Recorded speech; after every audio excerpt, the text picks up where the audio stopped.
Ukraine, जहां 5 साल से जंग जारी है। इस जंग पर कब विराम लगेगा? कचहरी में अब एक रुकी हुई डील की फाइल।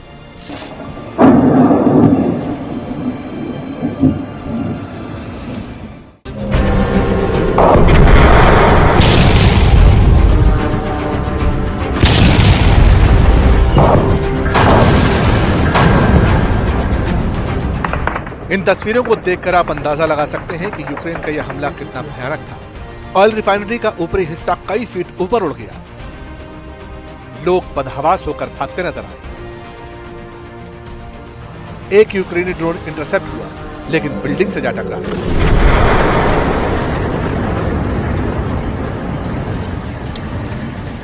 इसी तरह सैकड़ों ड्रोन्स ने यूक्रेन से उड़ान भरी। देखते ही देखते मॉस्को पर सबसे बड़ा हमला हो गया। रूस का दावा है कि उसने यूक्रेन के ड्रोन्स मार दिया, लेकिन तबाही की यह तस्वीरें, ये धुएं का गुबार कुछ और कहानी बयां करती है।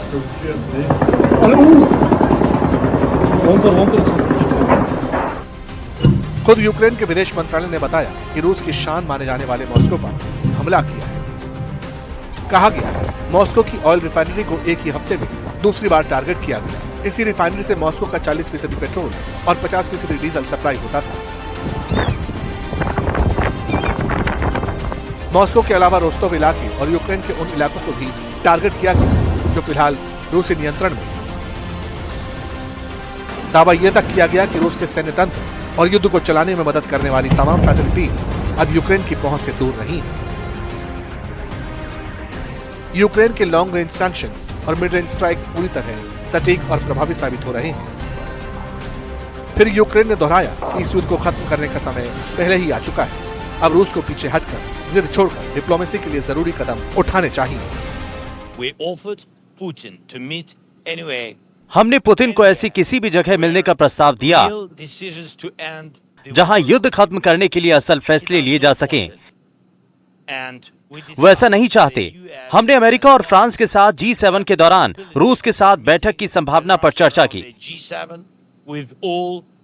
जिसमें सभी लोकतांत्रिक देशों का प्रतिनिधित्व हो। पुतिन ऐसा नहीं चाहते।